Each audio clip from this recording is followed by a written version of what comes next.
Big game of football. It's the Manchester Derby coming in through for the second time this season. Last season, we happened to play them 3 times. They beat us twice and we beat them once. At the Etihad, that game ended 6-3 in that 9-goal thriller that we went ahead, obviously, see to it that Ten Hag was really put under the bus and was called by Pep Guardiola because Ten Hag came in through wanting to school Pep Guardiola, and Pep Guardiola was like, "You're not gonna skill me. I've been here in this league long enough to obviously see what your plans are," and went ahead obviously stop him, and obviously we really went ahead to get annihilated down there. This time around we are returning there when Ten Hag is a good student of what he has gone ahead to do. Remember, last season we lost to Anfield 7-0. And Eric Ten Hag went back at Anfield and really collected a point. And remember, that team really never had Lisandro Martinez. It never had Casemiro. It never had Luke Shaw. You get?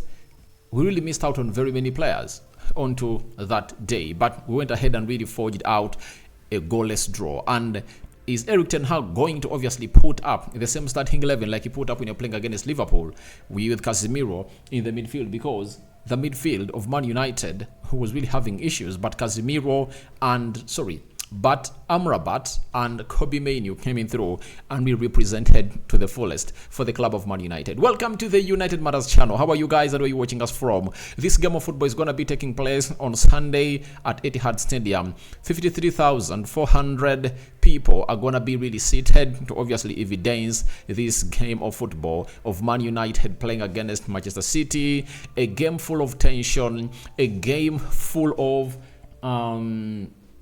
of pressure, and a game that is anticipated to obviously be one of those deciding who is going to win the trophy. Now, if you are a Manchester United fan and you don't want Liverpool or Man City take the trophy, and you'd love to see Arsenal take the trophy like me, all what you would think about is not to lose to Man City. Either draw or beat them. We draw with we draw with Man City on Sunday. That will take them to 60 points, right? I think they're having 59. They'll go to 60 points, not so? Let me check here to be exact. Man City versus Man United. Let's go to the table. All right, Man City will go to 60 points, and if Arsenal beat Sheffield on Monday, they'll go to 61 points, and Liverpool will go to 63 points. And one of the things I'm really advocating for is to see to it that this race is between Liverpool and Arsenal, because I know Liverpool is going to break at a certain point. Injuries are like injuries. They are playing on Thursday. They're also going to be playing in on the weekend. And they prove like they're gonna go far into the UEFA Europa League. They still have FA Cups to play. That puts them at a very huge chance of really losing points and Arsenal taking over. I want Arsenal to win the league. You don't know why?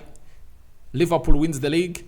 They level up with Man United, 20 league titles. Man City wins the league 4 times. Consecutively winning the league. Remember, Man United is the only side that was the only side before Man City that went ahead to win a treble. To win 3 Premier League trophies consecutively, and they also want to defend a treble, meaning that we need to do the needful to stop them. And how do you stop Man City from obviously taking the Premier League? By either beating them or making them drop 2 points, and Arsenal goes 1 point ahead of them, because Arsenal and Man City are going to be playing themselves at the end of this month. It's going to be the 31st of March.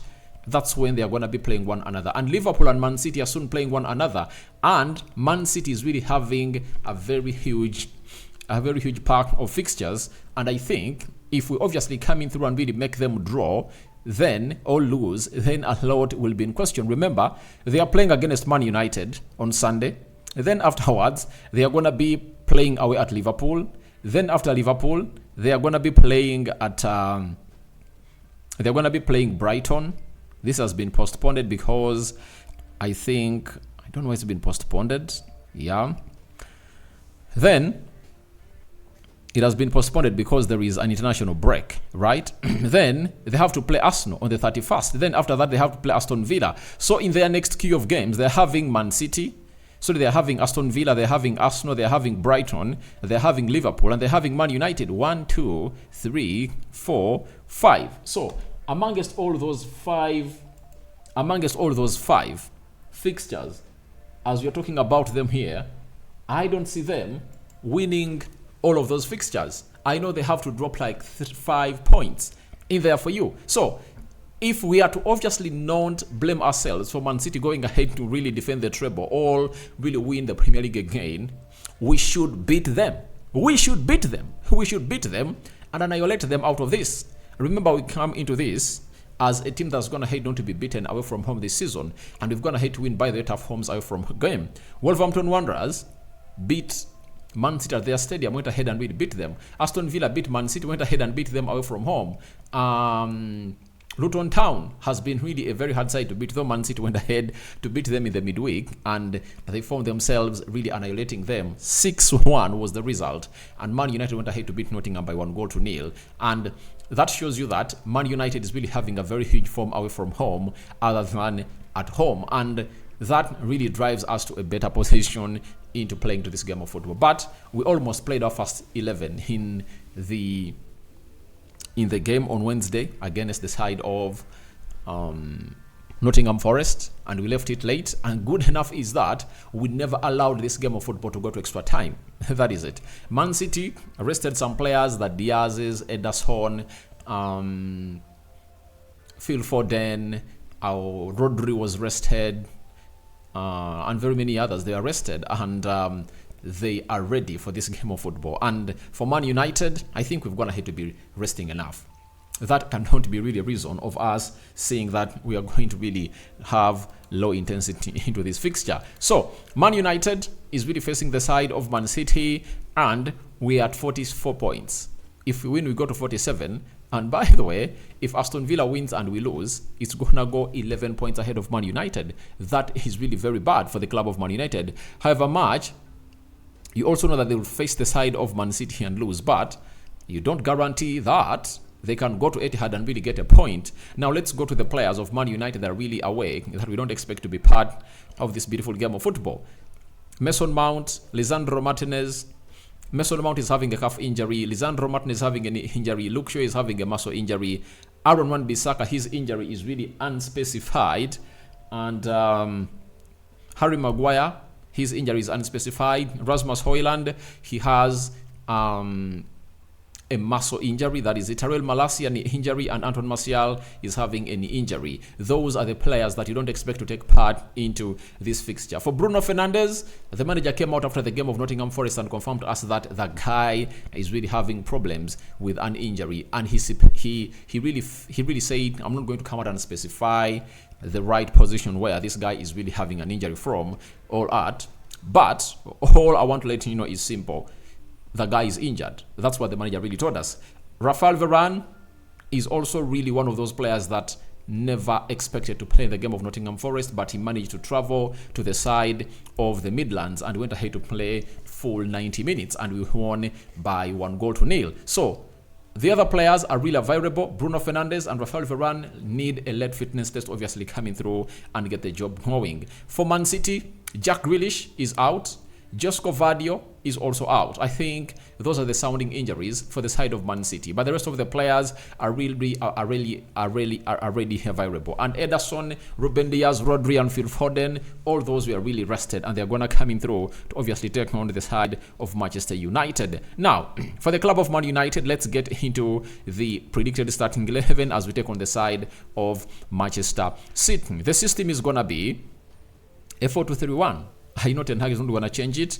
And for United, we rested Kobe Mainoo. You remember very well, he came off the bench and really played like the last 2-3 minutes of the game, and we had already gone ahead to score. And the manager said, all right, it's okay to see to it that all goes on as planned. So thank you very much for watching it through. Rokan David is my name, and let's go to the predicted starting 11 for the club of Man United as I read you that of Manchester City. Then tomorrow I'll come up with what we call the combined 11 and see which player of United fits into the team of Man City. Then we go to the goalkeeper. No doubt It's a man who kept a clean sheet in the midweek. That is Andre Onana, who went ahead to obviously put in huge saves for the club of Man United. And that was really very important to note and to clear out that this guy is really one of a kind that has gone ahead to put in a shift that is making everyone really have something to say about it. This guy is really one of the kind that has gone ahead to obviously get criticized, but however much he has gone ahead to get criticized, he has continued to obviously put in the shift that is really well desired for him as a player. And I really love the way he really does his stuff. However much he has gone ahead to be criticized, he has not lost his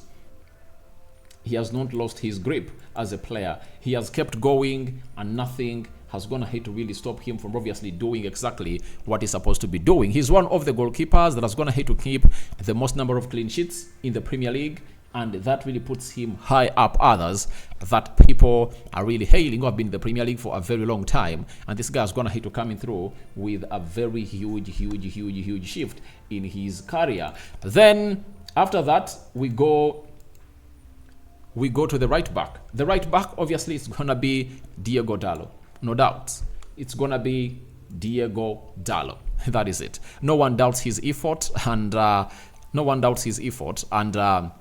the way he has gone ahead to obviously prove us that he can really do stuff. If you watch the game of Nottingham Forest, he released Scott McTominay thrice. Twice, there were crosses, and then he went ahead to obviously put in a ball that saw Scott McTominay put in what we call a cut-back cross that Marcus Rashford went ahead to fail to put on target. That is Diego Dallo for you. And Amrabat, obviously, to the left back for me, he's better than Victor Lindelof. And with Harry Maguire out, I would love to see to it that we really get in Rafael Varane on the right side of the central defense. And I would love to see Lindelof really play into that beautiful game of football and really doing his job. Why do I want to see Victor Lindelof doing that? I've gone ahead to see him on several occasions defending Erling Haaland. You remember in the FA Cup final, who was really defending Erling Haaland and never went ahead to score any goal against Man United because all the goals we conceded. One came from the set piece and another one was a shot outside the Tina's box area, and Erling Haaland couldn't be given a chance to obviously penetrate us through. So that shows you exactly that the other Man City, by the way, was stronger than this Man City. The other Man City had Riyad Mahrez. It had even Ika Gundogan, who scored a brace that won them the trophy. You understand? So I really feel okay, and I'm really very intrigued to see how this game of football is really going to go. Though Man City is really at home, we need to respect them, but I don't think that Man City is at the state at which they were last season. I'm sorry to say. One will say, Rokani, you are just really hyped and being delusional. But I think if Ten Hag comes up with a team like this and it goes on to play on the right orders, we can suffocate Man City and we might shock them on the day. So that is my back five, and I believe that back five can really do a very huge job when it comes to obviously stopping the side of Manchester City from doing the required job on the night. So after that, we obviously go to this lad in the double pivot. Who is Ten Hag going to bring in the double pivot? I think we should see Casemiro alongside Kobe Mainoo. That is it. Casemiro alongside Kobe Mainoo, and I think Kobe Mainoo is really going to have a very tough day because Erik Ten Hag has going to hit obviously coming through and really tell him that please,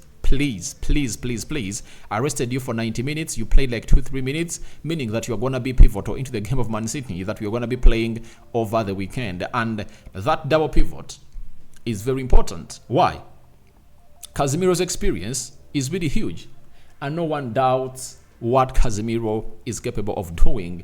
And that's why we've gone ahead to obviously call up lots and lots of stuff to see to it that they really be at their fullest. I'm really worried about his fitness levels and that head injury because he got it when he was playing against Fulham, but over in the midweek when you're playing against Nottingham Forest, when he scored that goal, you saw to it that he had gone ahead to get blood on his head. I don't know whether it has gone ahead to heal fully, but I want him to be in that double pivot with Kobe Mainoo into that midfield. Then central attacking midfielder, Bruno Fernandes, of course, though he has been having pain in there for you, but he's not gonna really come in through to do that. But the first gonna hit to give us the right attacking midfield. I think Anthony is gonna really get a goal at Etihad, he's going to really get a goal because I saw him play very well at the game of Nottingham Forest. And he tracks back well. All we need to see is him really doing the needful, not going in for those curling shots, but going in for those shots at goal and really looking in for the number 9 and really creating chances for our number 9 of the day. And that he takes that hits the crossbar. You know, if at all we can really get just once or twice to really produce such a moment when you're bringing in corners, then Anthony needs to be on target, because these are moments that obviously get us to where we deserve to be. The last time he played at Etihad, he went ahead to score a very beautiful goal, you know, to make it, I think by the time it was 5, and he scored 1 to make it 5-1. Then Anton Martial came in through and really scored a brace on the night. So it shows you exactly how the game of football is going to be looking like, and I really feel elated, and I really want to see how we are going to approach that game of football at Etihad. So on the left attacking side of the midfield, I think it's going to be Alejandro Garnacho to do the job very well for the club of Man United. And I think he's going to be taking on Kyle Walker. And that is really going to be one of the battles to watch into that game of football. And Garnacho, all he needs is to really stop running headlessly, because most of the times I've gone ahead to see him really trying a lot and forcing a lot to do stuff. Yet sometimes it's always an easy pass. Pause before you run, pass back, look for space, you know. And then they will release you in a very proper and functional way that will keep you going. Central attacking midfield, Bruno Fernandes comes in through to really do that. And we all know that Rasmus Højlund and Anton Martial are really out. Then we need to see Marcus Rashford really leading that line for the club of Man United. Now, when you look at that starting 11, you understand that there are going to be huge battles to face into that game of football. For example, Dalot is going to be facing Doku. I don't think that he's really going to have a very hard day, because he has faced Martinelli, closed him down and pocketed Saka because he was played as a left back. He pocketed Luis Diaz. He has pocketed very many threatening, really left attacking midfielders or left forwards. So for me, that is okay. Phil Foden or Bernardo Silva will obviously be played onto the side of Amrabat. I think Amrabat can do that because those players are not fast. They are all good at really doing the needful, like the trickeries, you know. But I think Amrabat can really do that very well. Rafael Varane and Lindelof, obviously, they are going to be facing Erling Haaland. Not the first time to obviously face a player like that, but they really have what we call the antidote for this guy, because they've already gone ahead to defend him down when you're playing the FA Cup final.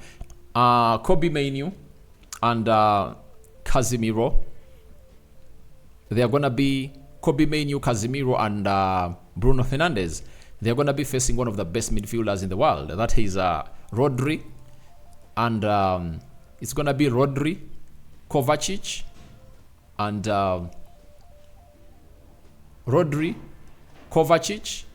and Kevin De Bruyne. That is it. They're going to be facing one of the best midfielders in the world, and hope things all gone well. And I think we can neutralize them if at all really put in the right energy. And Casemiro is there. His experience is really huge, and I know it's really going to really help us a lot.